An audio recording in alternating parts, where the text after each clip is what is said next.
Jomo Kenyatta biography.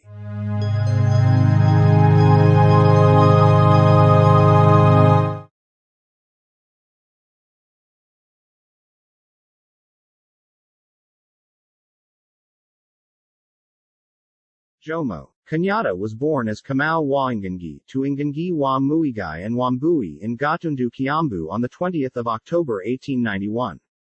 His father died while Kamau was very young. He was adopted by his uncle, Ngangi, who inherited his mother. When his mother died during childbirth, young Kamau moved from Jenda to Muthiga to live with his medicine man grandfather, Kungu wa Maagana. He joined the Church of Scotland Mission, CSM, at Thogodo, as a resident pupil. In 1912, having completed his mission school education, he became an apprentice carpenter. In 1914, he converted to Christianity, assuming the name Johnston Kamau. He left the mission later that year to seek employment as an apprentice carpenter on a sisal farm in Thika. To avoid forced recruitment as World War I soldier, he lived with Maasai relatives in Narok, where he worked as a clerk for an Asian contractor. He took to wearing a traditional beaded belt known as a Kenyatta, a Swahili word which means light of Kenya. In 1922, Kamau adopted the name Jomo Kenyatta, and began working for the Nairobi Municipal Council Public Works Department as a store clerk and water meter reader.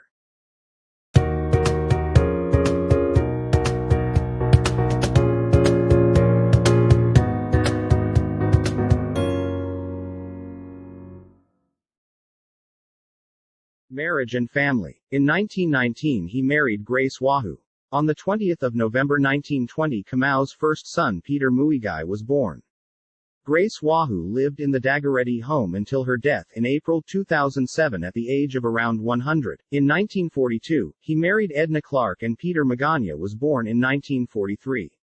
In 1951 Kenyatta married Gaina Mohoho, daughter of Chief Mohoho, and was independent Kenya's first lady, when Kenyatta was elected president.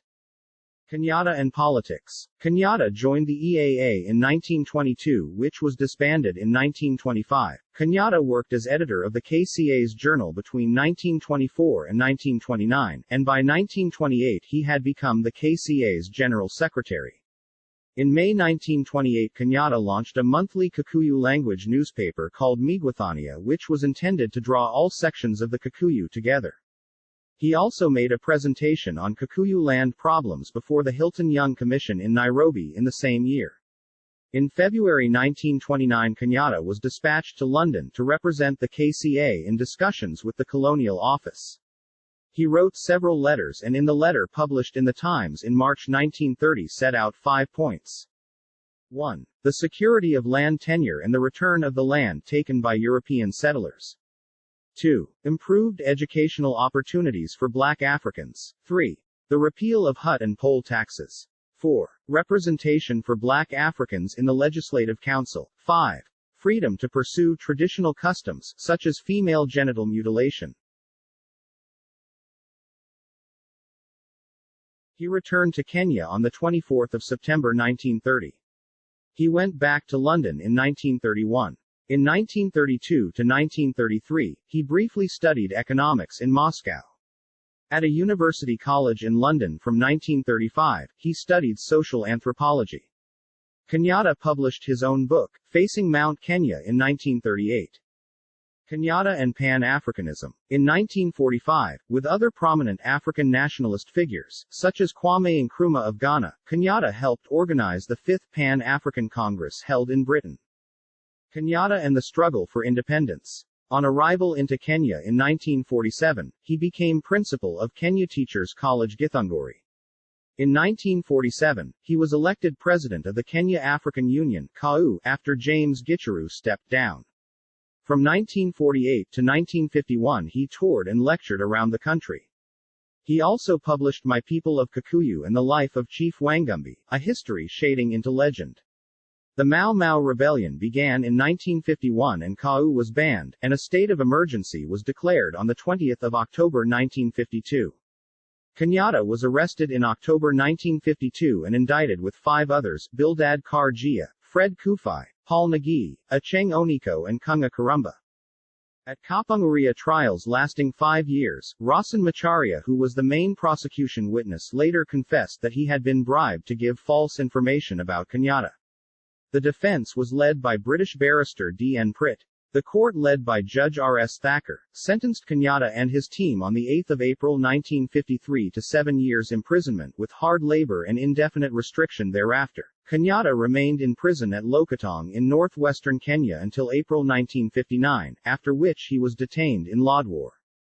On 14 May 1960, he was elected KANU president in absentia. In 1960, Ambu Patel, a follower of Mahatma Gandhi, formed the Release Jomo Kenyatta Committee. On 23 March 1961, Kenyan leaders visited him in Lodwar.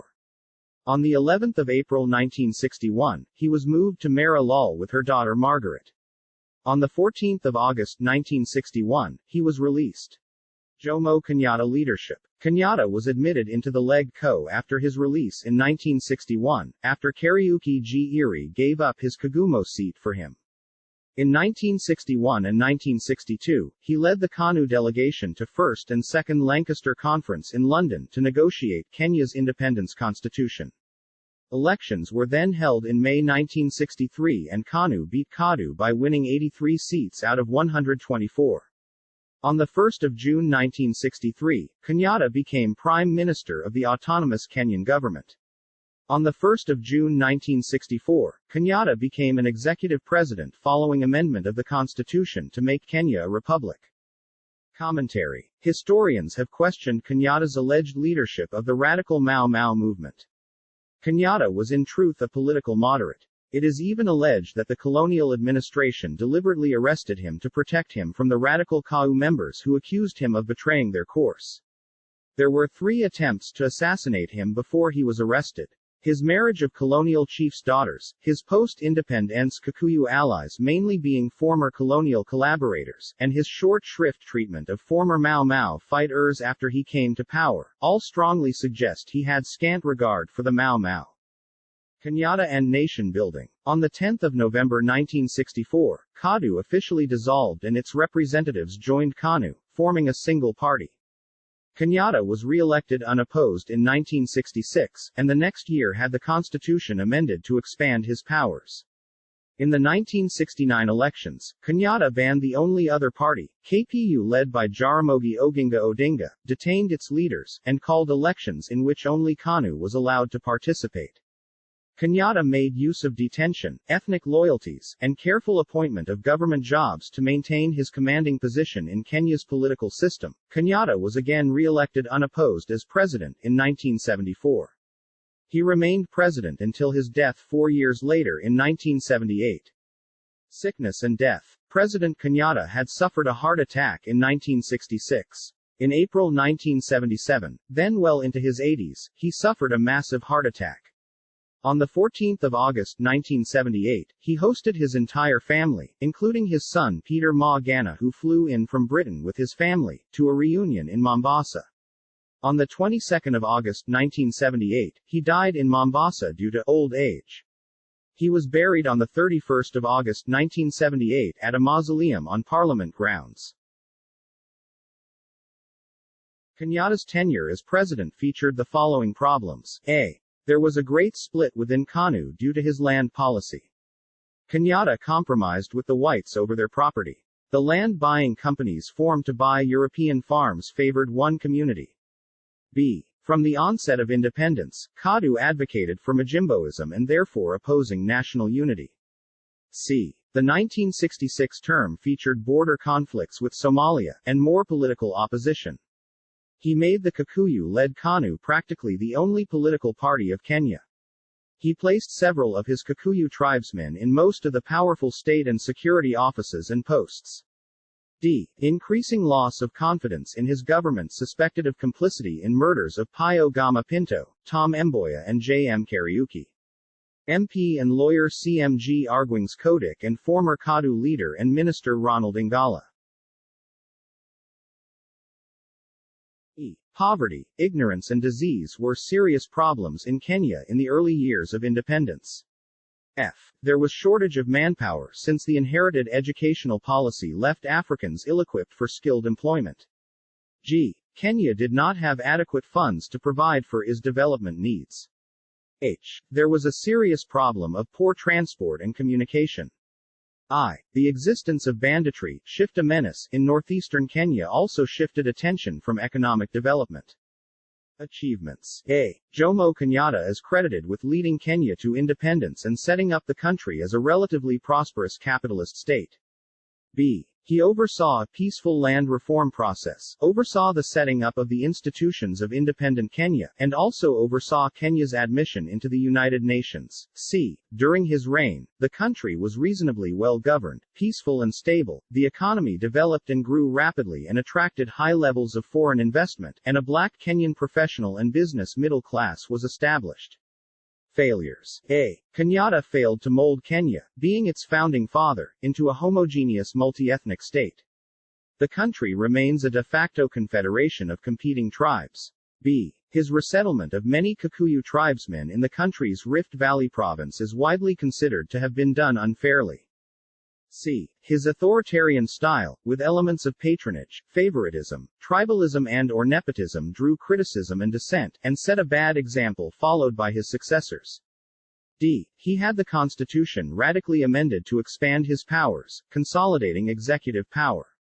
E. He was also been criticized for ruling through a post-colonial clique of his relatives, mainly African Kikuyu colonial collaborators from Kiambu, while giving scant reward to the real fighters for Kenya's independence.